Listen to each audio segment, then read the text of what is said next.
So, Aisslinn, some of my favorite music of Beethoven's is his chamber music. One of my particular favorites is his Septet.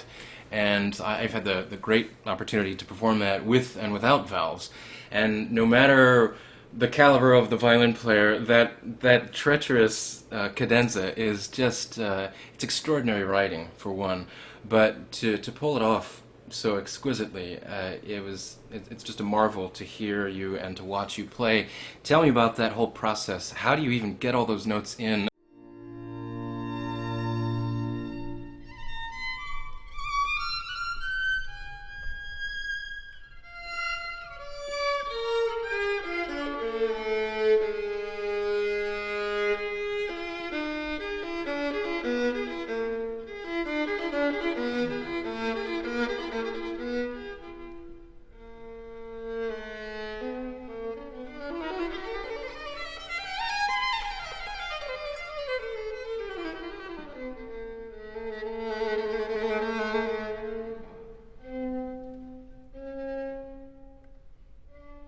Thank you, Todd. I thanks for that compliment about our septet performance. I thought it was really fun a few years ago when we got to do it.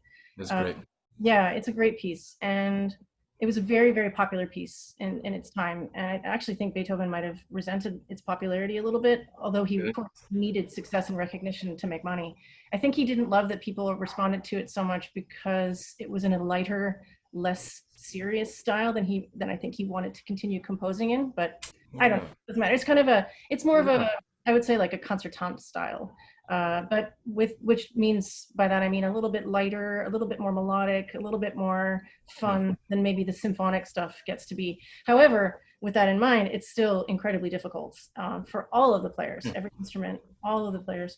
And you know, I guess the thing about being a violinist and approaching Beethoven's music for me is that it's just unlike anything I've encountered in 18th century and 19th century repertoire. And I think and by that I mean that it's just harder. It's completely unforgiving in a way that no one else that I've found was trying to do. I think Beethoven almost was writing against the instruments, not with them. And by that I mean he Oh. didn't care if his music flattered the player. I'm pretty sure. I mean, that's presumptuous of me, but the way he acted, it didn't. He didn't.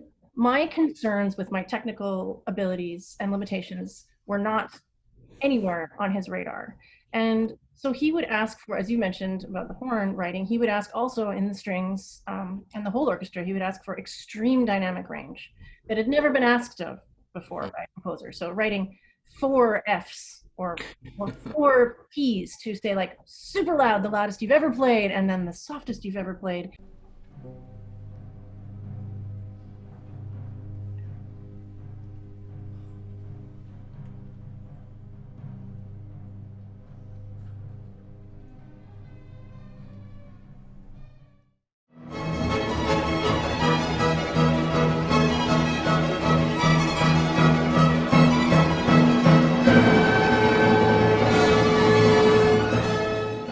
And maybe it's apparent to people watching us, but actually those extremes are physically difficult to achieve. Absolutely. It takes There's a a, physical strain, right, that yeah, many people don't talk about, and many audience players or audience members don't realize. yeah, because how could you? But I think there's a certain difficulty to yelling your brains out, playing as loud as you possibly can, and then there's almost, for me, it's almost harder to play as soft as I can. Yes. And then when he asks us to do both, and actually he asks it quite quickly to go from one to the other, it makes Yes. it incredibly exciting Mm. and also physically extremely taxing. Right.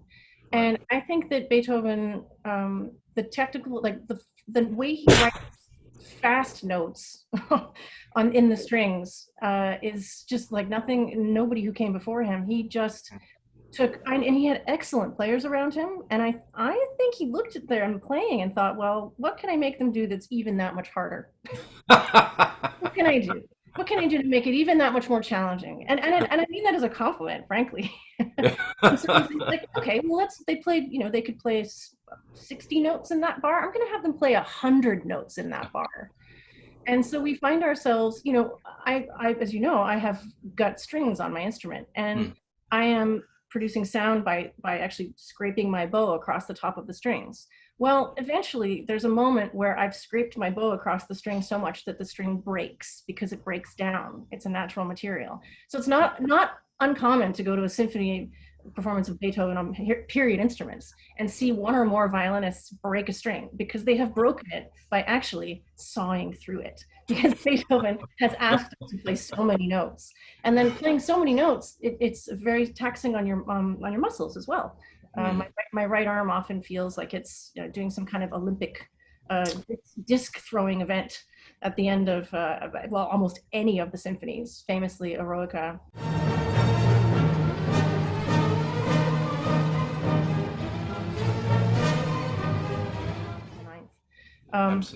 It's draining, right? It's draining physically and emotionally and all of our heart and soul, and we're just doing everything to the max.